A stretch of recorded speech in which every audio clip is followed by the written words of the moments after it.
Hello my dear students, today we are going to learn about waterborne diseases. Waterborne diseases are conditions caused by pathogenic microorganisms that are transmitted in water. For example, typhoid, cholera, diarrhea, hepatitis A, etc. Transmission of these pathogens occurs while using infected water for drinking, food preparation and washing clothes among others. Many developing countries do not have proper water treatment plants, especially in the rural areas. In some places, the availability of water is so scarce that people have neither the time nor the money to afford the water purifiers or other water treatment mechanisms. Here we are discussing about three types of waterborne diseases. These are cholera, typhoid and dysentery. Firstly, cholera. It is mainly caused by bacteria named Vibrio cholerae via consumption of contaminated food or drinking water. Common symptoms of cholera include watery diarrhea, nausea, vomiting and dehydration.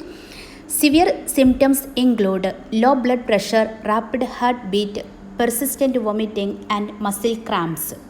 Cholera is caused by contaminated food or water, exposure to infected animals, not washing hands, cross-contamination and eating undercooked or raw meat.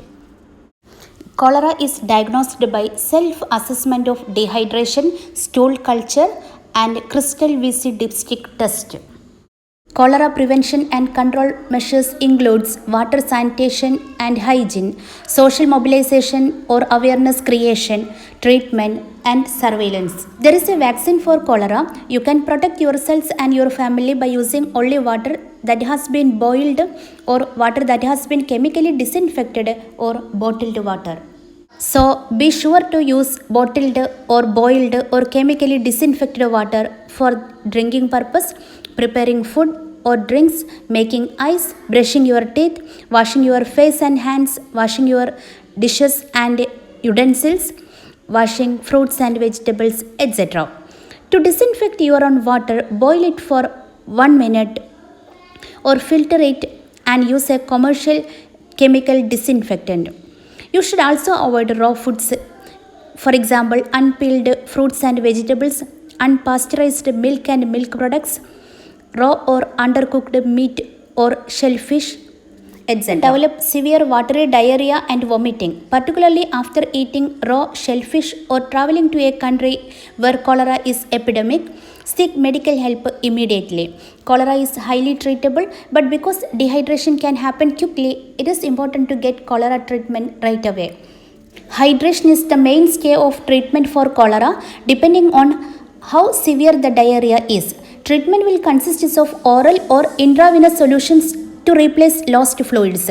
Antibiotics, which kill the bacteria, are not part of emergency treatment for mild cases, but they can reduce the duration of diarrhea by half and also reduce the excretion of the bacteria and thus helping to prevent the spread of the disease. The cholera prevention tips are: drink and use safe water, wash your hands often with soap and safe water, cook food well, keep it covered, eat it hot and peel fruits and vegetables.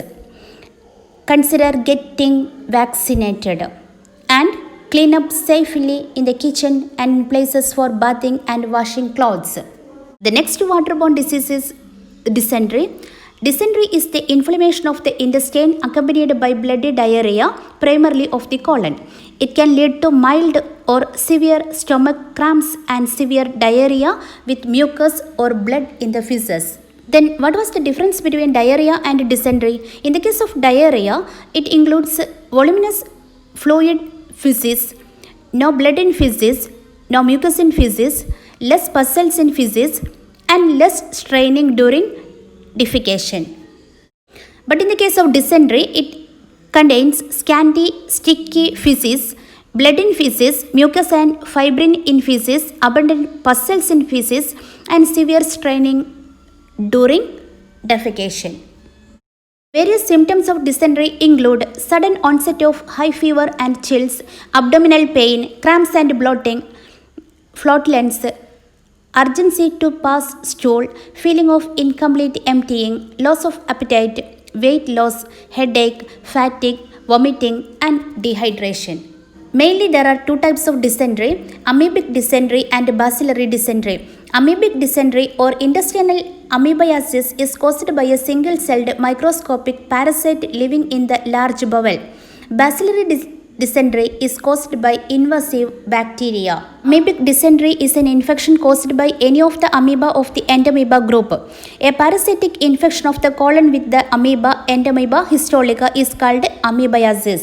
Bacillary dysentery or shigellosis is an intestinal infection caused by a group of Shigella bacteria, that is, for example, Shigella bacillus, which can be found in the human gut.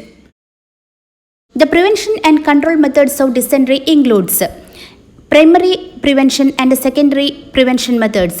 In the primary prevention methods, it includes safe excreta disposal, safe water supply, hygiene and health education.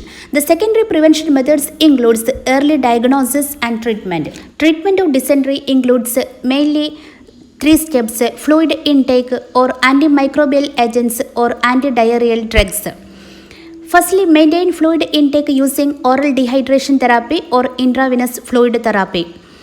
The antimicrobial agents should not be given until stool analysis is done to specify the etiological agent.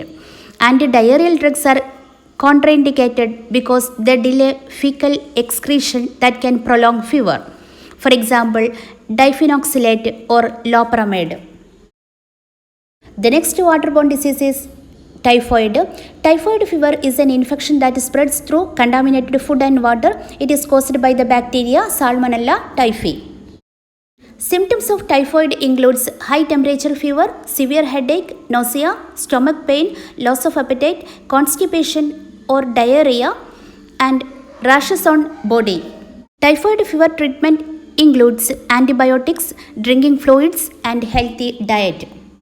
Tips to prevent typhoid includes: get yourselves and your family vaccinated, drink only boiled and filtered water, avoid street food, use sealed bottled mineral water while traveling, peel and wash salads and fruits well, practice good hand hygiene, choose hot foods at restaurants, and avoid sharing spoons, forks with infected persons.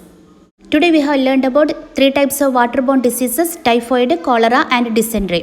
I think it will be helpful for you. Thank you.